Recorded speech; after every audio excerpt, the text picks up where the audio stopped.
Y'all know what time it is, man. This your boy Shawty Redd on the track. Just jumped off the porch. Dirty glove bastard. Yeah.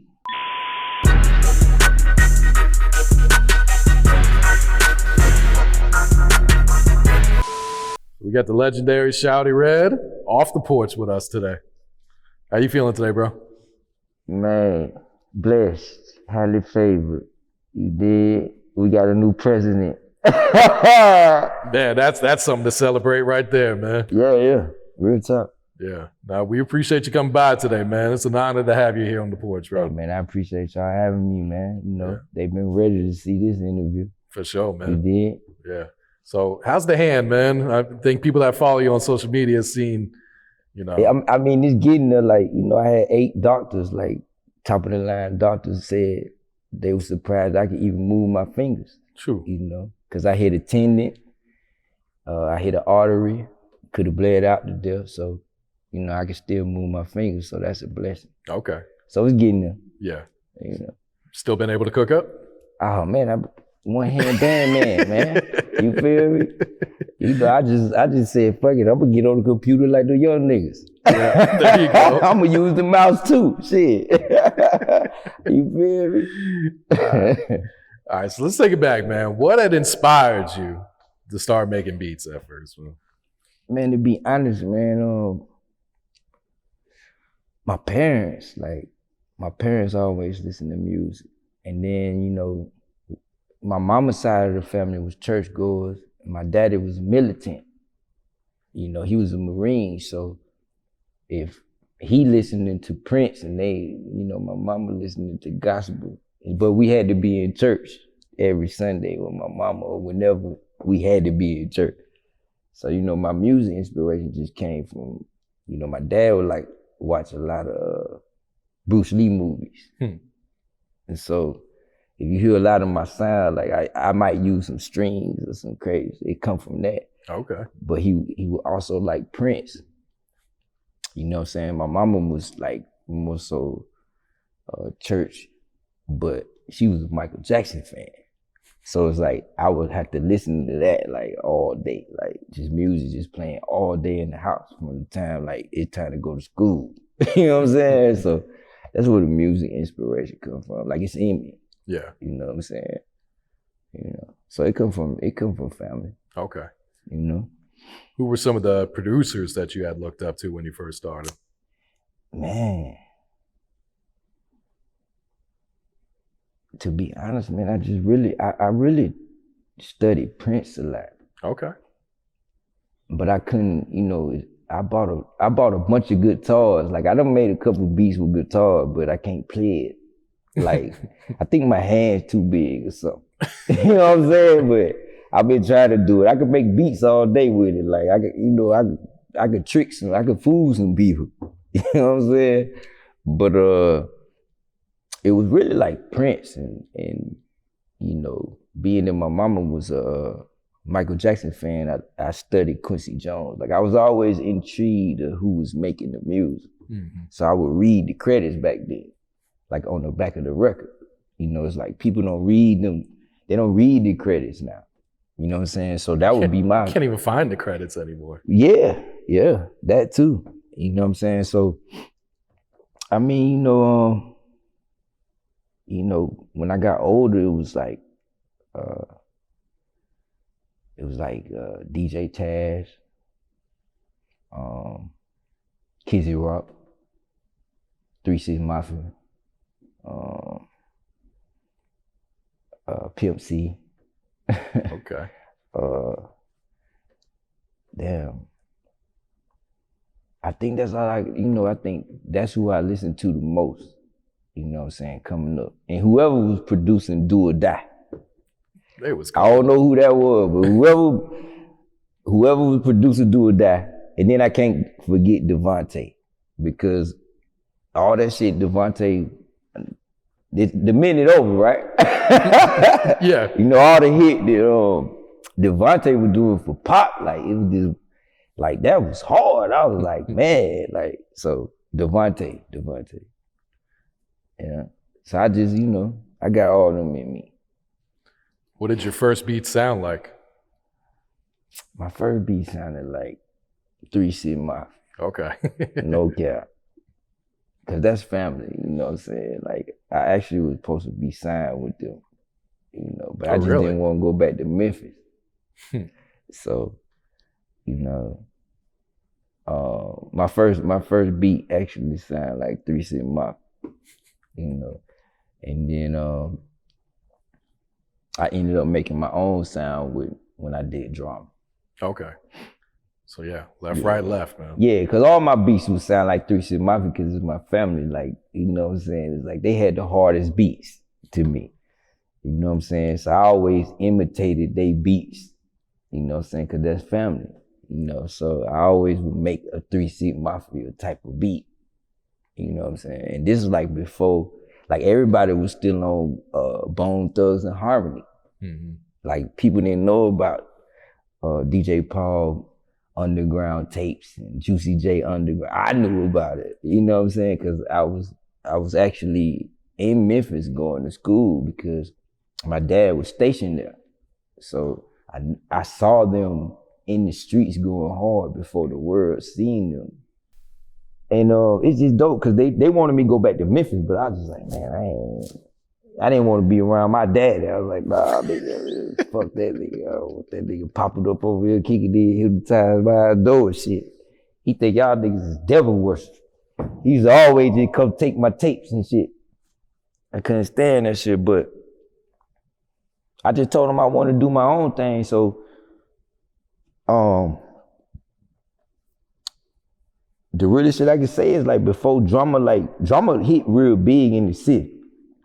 But a lot of people seen me with 3 City Mafia. When 3 City Mafia was hot, I was opening up for 3 City Mafia. Or I'll be on the stage with 3 City Mafia. When they came and did birthday bashes, like you can go look at 97.5 birthday bash, Project Pat done lift me up on the stage. Like, you know what I'm saying? Like I'm always there with them. Cause I had a group too called 404 Soldiers that was big. Like, you know what I'm saying, in Atlanta. They had this song called Walk Like a Soldier. So I was doing my own thing. So it's like every time they was in the city, like they made sure I got the promo too. You know what I'm saying? So, you know, it's always dope. Like I was just talking to Paul, like me and Paul went in and did some working for Jeezy. You know what I'm saying? I posted the footage and then Paul hit me like, bruh, you know you gotta take that down. They finna steal that shit right now.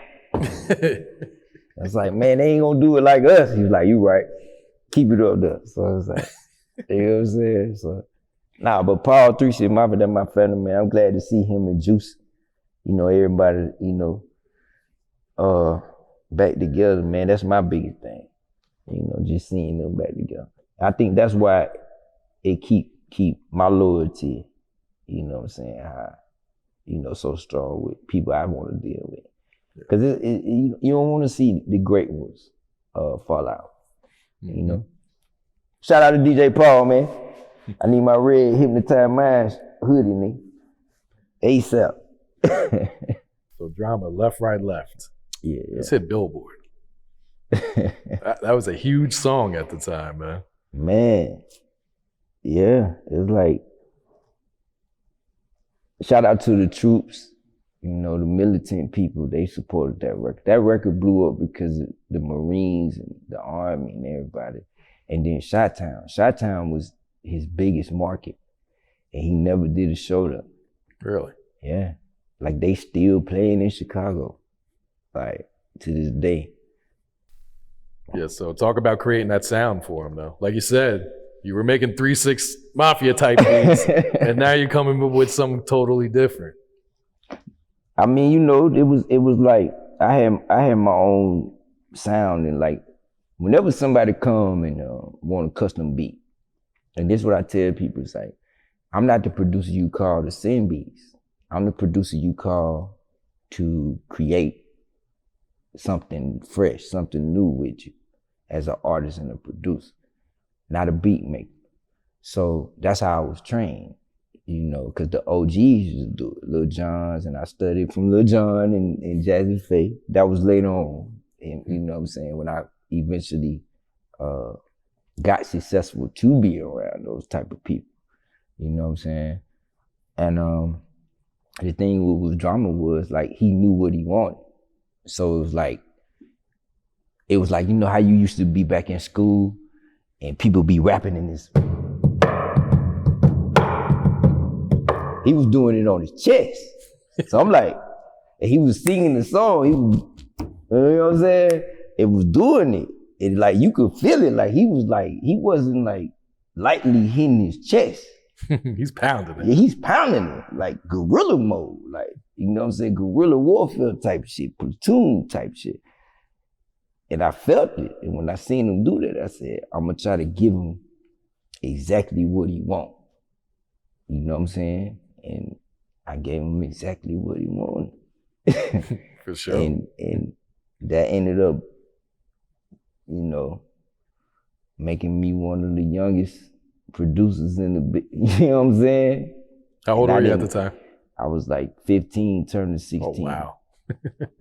Because the record came out independent first and blew up. Yeah, before it got signed. So by the time it was on MTV and was blowing up on the charts, I was turning like probably 17 or something like that. Yeah. You know what I'm saying? So, and it's like to see that you number 3 in the Billboard, we sit up here like, man, we just gotta beat Missy Hot Boys. You know what I'm saying? And it was crazy. It was crazy, so it just made me work harder. I was like, oh man, like I gotta work harder. So, you know, that's what I did. I just sat back and just, you know, I didn't hang out, I didn't do nothing. I just sat back and focused on, you know, what's the next level I'm gonna go in producing.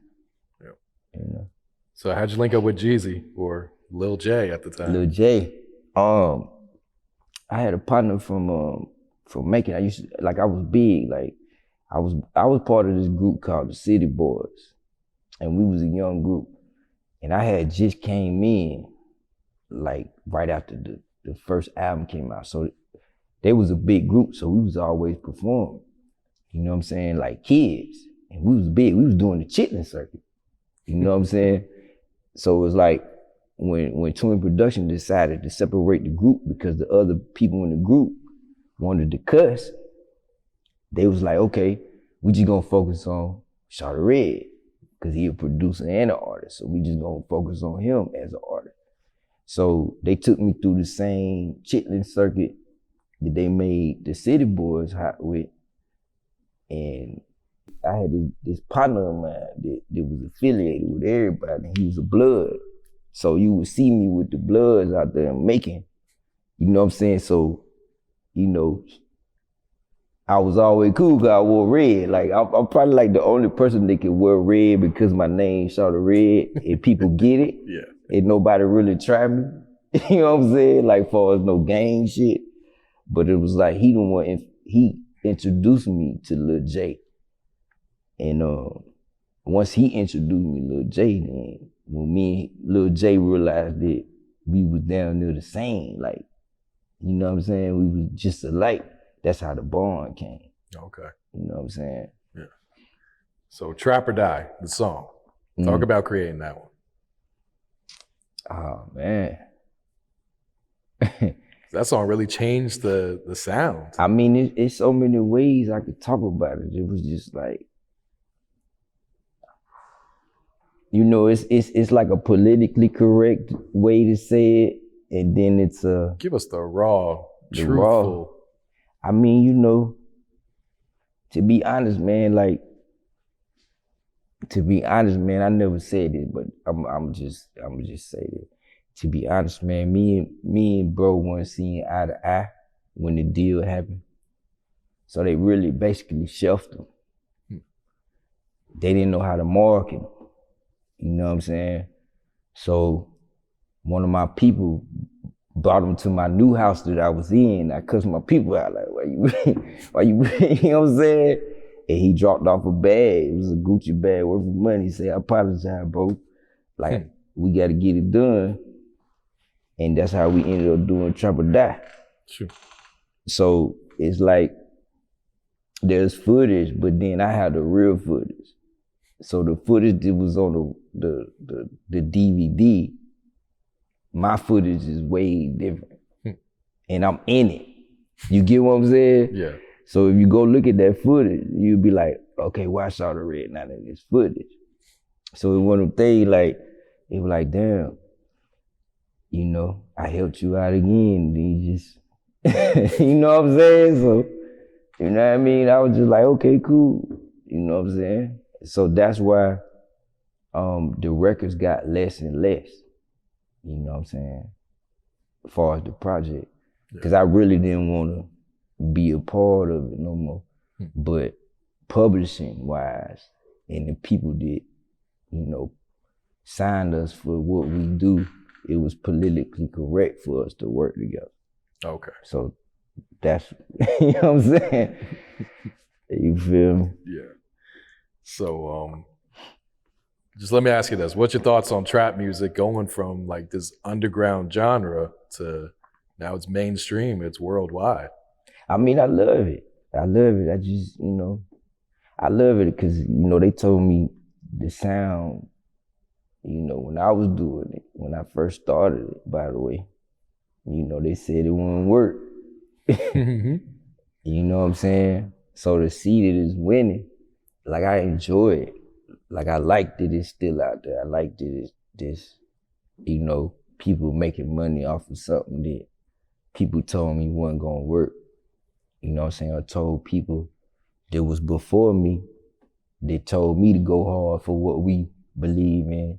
You know what I'm saying? So it's like to see how relevant it is now, I think it's dope. You know what I'm saying? Only time I don't like it is like when it's the negative trap. You know, that's the only time I don't like it. You know. Are you aware of how many producers today that you inspired? I'm aware, but you know, a lot of them don't give me my credit. You know, a lot that's come sit here on this porch do give you your credit, just so you know. A lot of them do. Salute to those, but you know, it's still, people got to remember, it's still a competition thing, because it's like, you know, I get it though, but sometimes people be taking shots at me, and it's like, bro, I'm over here, I'm not even thinking about you. Like, why you calling me out? And, you know, my big homies, they be like, don't bite the bait, Shawty. You know what I'm saying? But most time, I get what it is. It's just friendly competition. It's like, you get tired of somebody telling you sound like somebody you actually sound like.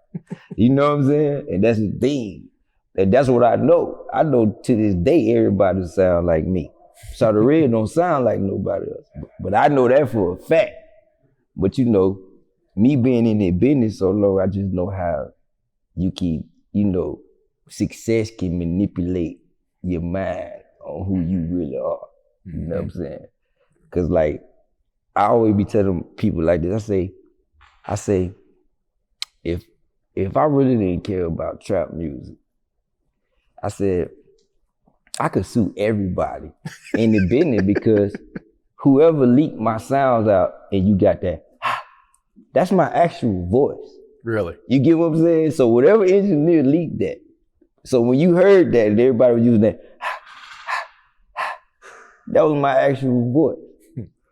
So when you think about it, it's like, if I wanted to be like an asshole, I could have just been like, hey, cause you see DJ Paul ain't playing it, that's family. Me and him, he tell me he suing somebody every 2 days. I be like, he doesn't play. You feel me? You can't like, sample anything. And he do it. Like, I see it. Like, damn, DJ Paul just got 16 million of and we be sitting there, we just be laughing. He like, nah, so just let it blow up. They coming now. They finna sample you now.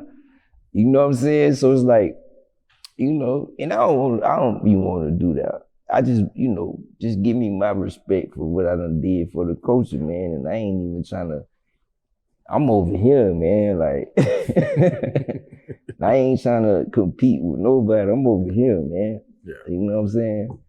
I just want to make my money and go to the strip club and get, you know, kick it on the beach with a bad bitch or something, or 2 or 3, you know? Real shit, man.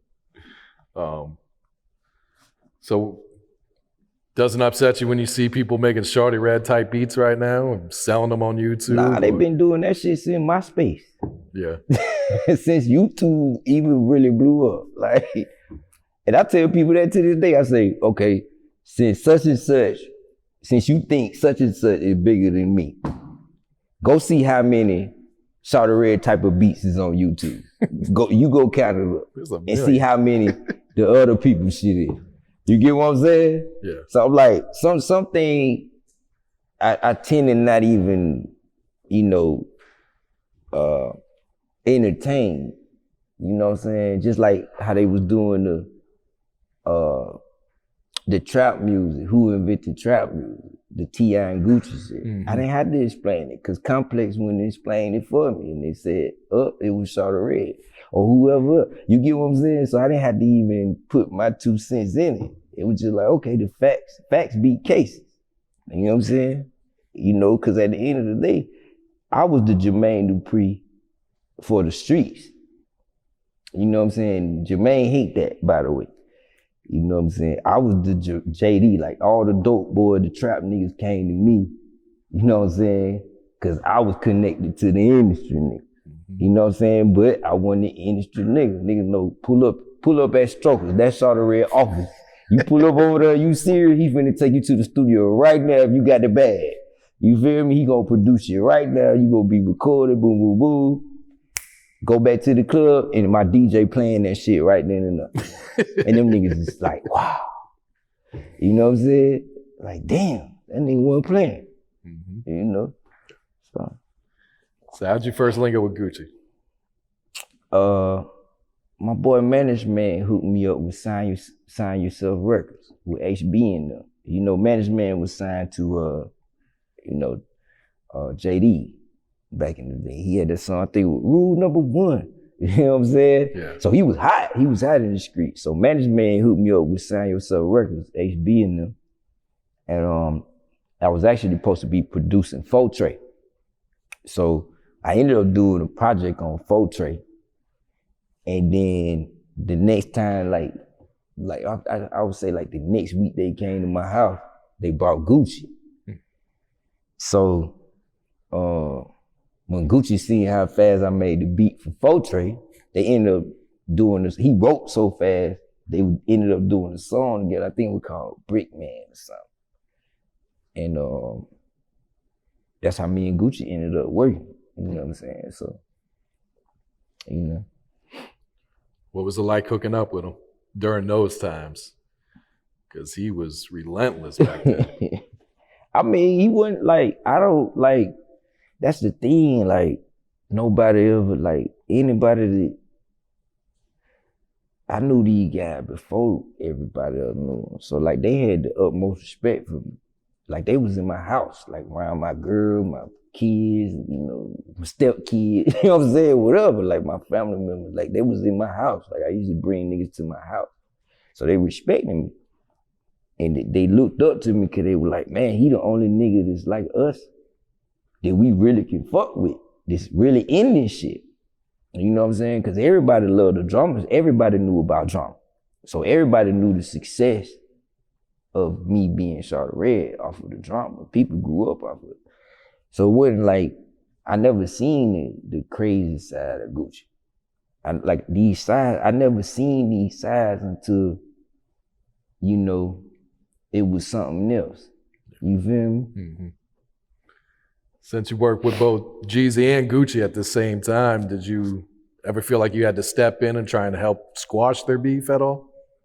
I mean, I tried several times, but what people don't mention is, I think Gucci might have said it once or twice, but I'm the one linked Gucci, man, and Jeezy up. I was working on both of they streets. I was working on Streets is Watching and Gucci Man Trap House at the same time. So it was like, soon as Jeezy leave, Gucci pulling up. Sign Yourself Record. So they were in and out my house, like, and I was staying on Tar Boulevard. You know what I'm saying? So these niggas coming way out there, you know what I'm saying? And spinning the bag, like, you feel me? I put them niggas on the phone together, and nobody talk about that.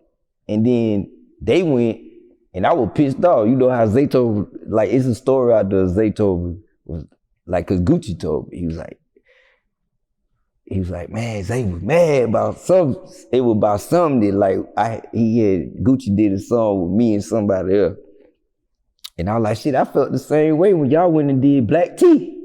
And I put you and Jeezy on the phone together. I was like, y'all went and did So Icy and did the Black Tea. Cause remember the Black Tea had Born B, Lil Scrappy. It had like everybody that was hot on that Black Tea record. And it was produced by Zayto. And I'm like, how y'all, I plugged y'all niggas together, then y'all go do some beats with another nigga that tried to sound like me. And that's what, that's what I was thinking at first. You know what I'm saying? So you know how that stuff goes. So,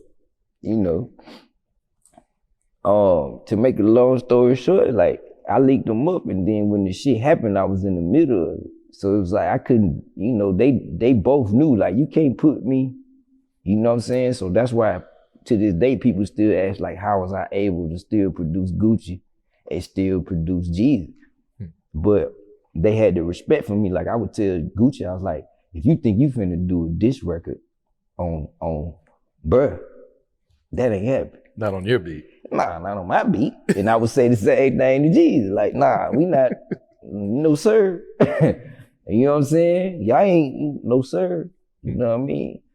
And then, a lot of it just, I kind of separated myself from, it was a time where I separated myself from both of them because I started getting the entourage niggas fucking with me and my camp. You know what I'm saying? So it's like, we got niggas that's trying to earn stripes fucking with it. You know what I'm saying? So it's like, I gotta deal with the CTE niggas and then the 1017, the bricks, you know what I'm saying? It's like, come on, man, we just make the beats, cause we ain't got nothing to do with all that. But if you fuck with us, we gonna fuck some shit up, period. Leave us alone. You know what I'm saying? We just wanna give you some beats. That's it. That's all. You know what I'm saying? But, a lot of shit ain't happen like that. So, as a man, like, you ain't gonna let situations, threaten your well-being or your family well-being. So, that's kind of why I've been chill now, because a lot of this shit, I don't even want to be hands-on with it. Like, it's like, now I want to email a nigga a beat, because I don't even want to be in the room with a nigga, because I don't know what the fuck you bringing. Yeah. You know what I'm saying? How did you discover D.Rich? Oh, man. I was signing producers, man. I was looking for producers because my work got so overwhelming. And I was working on my album. But my album was, like what Drake doing now. I was signed to Universal Motown. Or I think I might have been signed to MCA at the time. But either, it was one of them, but I was signed as an artist. And my main thing was, I was trying to prove that I could do other type of beats. Like I was a real producer. So I had like the album was gonna be called ATLian. I had already got the cosign from Big Boy. Okay. And 3 Stacks to call it ATLian. So how I was coming was like, you probably was gonna get like one trap, but you was gonna actually hear me just like, on my shit, like, all produced by me, so you can see the versatility. And my brother, my best friend, he always ran my MySpace, and D.Rich used to always hit him up, like all of them. And it's like, I never checked none of that stuff, cause I'm not a computer dude unless I'm like on Pro Tools or something. Like I ain't, I barely work my damn Instagram or, Facebook, none of that shit. So I'm all out the loop with social media, you know what I'm saying? So somebody else handled it for me. So he was like, man,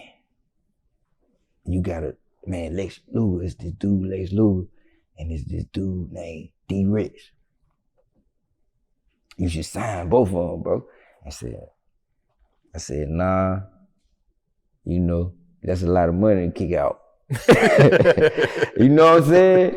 My thing, I'm just like, I wouldn't get my money. You get what I'm saying? As a producer. So I'm like, okay, I can only take one. So I'm like, let's see who got the best work ethic. So I will work on. You know what I'm saying? I would just have bro just like tell him send beat, tell him send beat, tell him send beat. You know what I'm saying? And then I just sat down with my team and I was like, which one y'all think that I would get along with better? Which one you think that would really listen to me and not be the hi-hat? And everybody agreed it would be D.Rich. So I signed D.Rich. You know what I'm saying? And it just so happened that before I even signed D.Rich, he was young. I think he was like 18, like turning 18 or something. So his parents, it was something like that. His parents couldn't even sign the contract. You know what I'm saying? So the funny thing about it was, I ain't talked to Jeezy in like a few years because of the situation. You know what I'm saying? With the Gucci man and all that shit. So I ain't talked to nobody. I just was doing my own thing. Then I get the phone call. Like, man, bro, send me some beats. You know what I'm saying? So I sent him some beats. He hit me back. I think Nico might have recorded the shit. And it was Who That. Really? So I'm coming in Dirty South. Was it Dirty South Studio? I think it was Dirty South Studio or something. Like, I only been there like a couple times or something. You know what I'm saying? As soon as I walked in, it was like, man, y'all got a crazy. Everybody like, y'all got a crazy ass song. I'm like, what you mean, y'all? Like, bro went in. But when he called me, he was like, Shawty, I want you to get on this song with me. So I said, I'm on the way. So I get there and everybody like, I'm talking about everybody, and I'm like, man, this shit hard, bro. Y'all got one. You know what I'm saying? So I'm like, what the fuck? So he just pressed play. And I just listened to it. I was just like, and he's like, guess what the song is? He like a song called Shawty Redd on track. So he was like, I want you to do the hook. So in my mind, I'm sitting here like, this nigga would want to give me my own theme song and I ain't even produce it. It was my little yo producer, right? So I like, shit, I ain't finna tell this nigga now. I go in there and do the hook. That's why I say featuring Shawty Redd. Mm-hmm. But if you listen to it, motherfucker trying to figure out which one is Shawty Redd. It say, you know what I'm saying? I'm the one doing the hook. But everybody like, they sound so much alike. So if you listen to Who That, I'm the one doing I'm the one doing the hook. You know what I'm saying? So he talked about it in the interview. He was like, yeah, Shawty Redd Timberland me. He did the Timberland with me with D.Rich and shit. You know what I'm saying? I was like, that's the only way I knew how to sneak him in. Because, you know, Jeezy not gonna accept beats from everybody. He's so used to me making custom beats, so I had to sneak that shit in. So that's what it was. I'm sure he's happy you did though. That song because was huge. You know that was our first single, and the crazy shit was dope about it. It was like, you know, that made D.Rich be a household name, platinum producer. You know what I'm saying? He in there doing his own thing. You feel me? And it was a win for everybody. You know what I'm saying? Our first single, we shot a video. That was the first time people seen us together. You know what I'm saying? So that's why we had all them people in there, like, they was like, damn, them niggas shooting together. Oh, we gotta see that. Yeah. So everybody just pulled up. And you and D.Rich still cool today, right? Yeah, me and D.Rich just pulled up on me last week. There it is. Yeah. All right, so Drfiter, man. This was huge song that you had. Man. What you want to know about? Well, I know Snoop wanted to get on it, and you put him on the remix, right? So how did that all come about? Man. I got this homegirl. I got a homegirl. Her name Roxy Reynolds. She was a porn star. So she was doing her school. We was just, you know, kicking in this shit, you know. So she was going to college and shit at the time. So she was be able to. So we got drunk one night and she was like, "Shawty, go on sing." I was like, I ain't finna go sing. You know what I'm saying? So everybody just went in the booth. Like we had one of them little Remy nights. So everybody just went in the booth and I recorded everybody. You know what I'm saying? To the point where I go in the booth, then I get recorded. And I'm just like, all right, cool. Everybody liked the song. It was one take. Next thing I know, shit, a week later, this shit leaked. Do you know who leaked it? Yeah, I know who leaked it. I know who leaked it, but it's like, you know what I'm saying? I was like, man, what the fuck? Who did that shit? You know what I'm saying? And then the song was just playing everywhere, like it was on the radio. I was like, they was making clean versions. It was big in the strip club. I was like, man, what the hell going on? And then Daz called me, cause Daz always come to my house anyway. Daz and Corrupt, they always been trying to get me and Snoop to do some stuff. It was just timing, you know what I'm saying? But Dad called me like, hey, Snoop want that record, boy. I said, what record? He like, I'm a driller. So Dad singing it to him. I'm like, man, what the hell? So I like, shit, he can have that shit. I don't want that shit. And then Sylvia Rome called me. So you know who Sylvia Rome is, right? She was with Universal Motown. So Sylvia Rome, I got the phone call from Sylvia Rome, and she liked the song. So now I got a deal off a drunk song. That just leaked out. Man, not only did I get a deal, they gave me a deal as an artist, and they made me A&R at Universal Motown. So I got 2 checks. You feel me? So I was like, damn. So Snoop, he hit me, he was like, nephew, he's like, man, let me get the record. I'm in the city. He was at Dirty South. And I was like, nah, I can make you one. So I made him one on the spot. And I sent it to him. And I sent it to him. And I recorded it, you know what I'm saying? I sent it to him. He's like, this is my first single. He was like, I'm gonna send it to you. He's like, I'm about to head back to LA.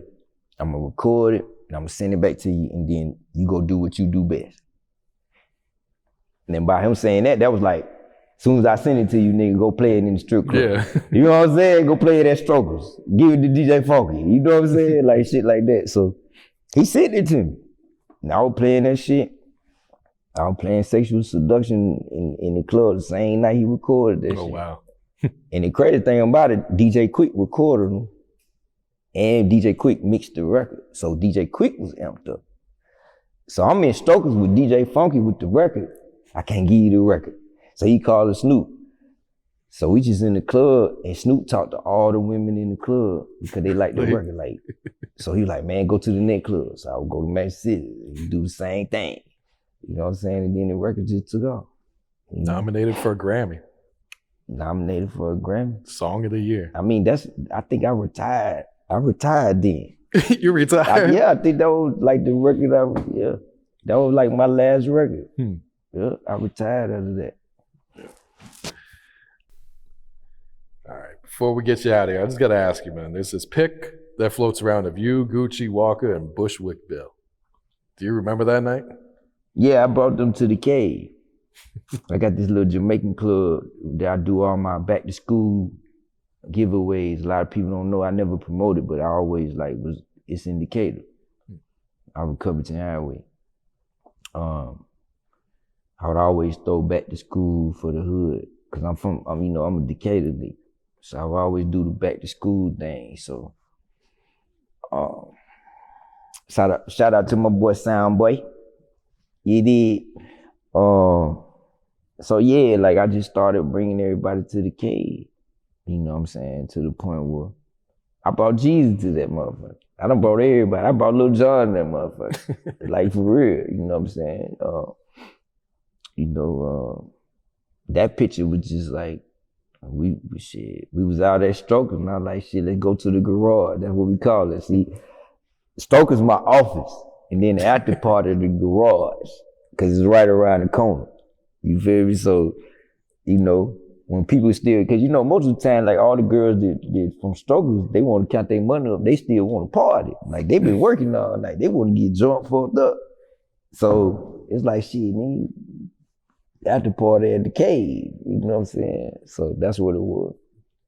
So that picture with me, Gucci, and I think Waka Flocka was in there too. Yeah, Waka's in there, yeah. Yeah, that was, I think that was like the first time I had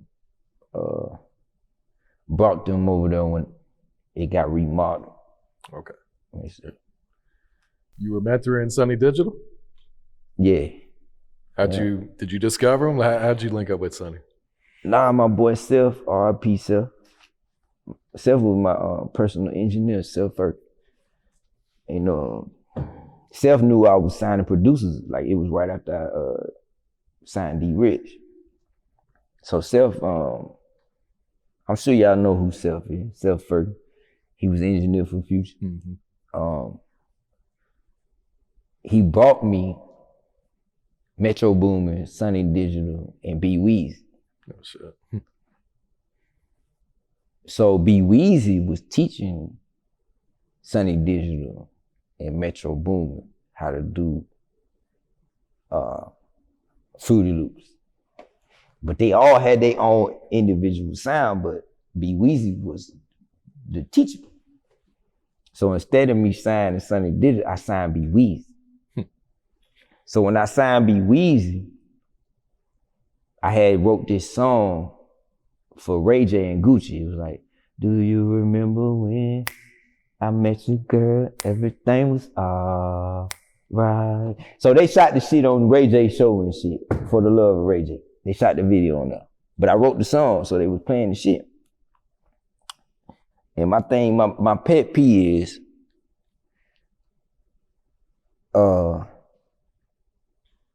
not to get sued from nobody. So, to make a long story short, some niggas had B Weezy signed. He sued us. That's why the record stopped. And the record was big. The record got shut down because it was all truth. And then I let B Weezy go. And once I did that, I was like, you know what?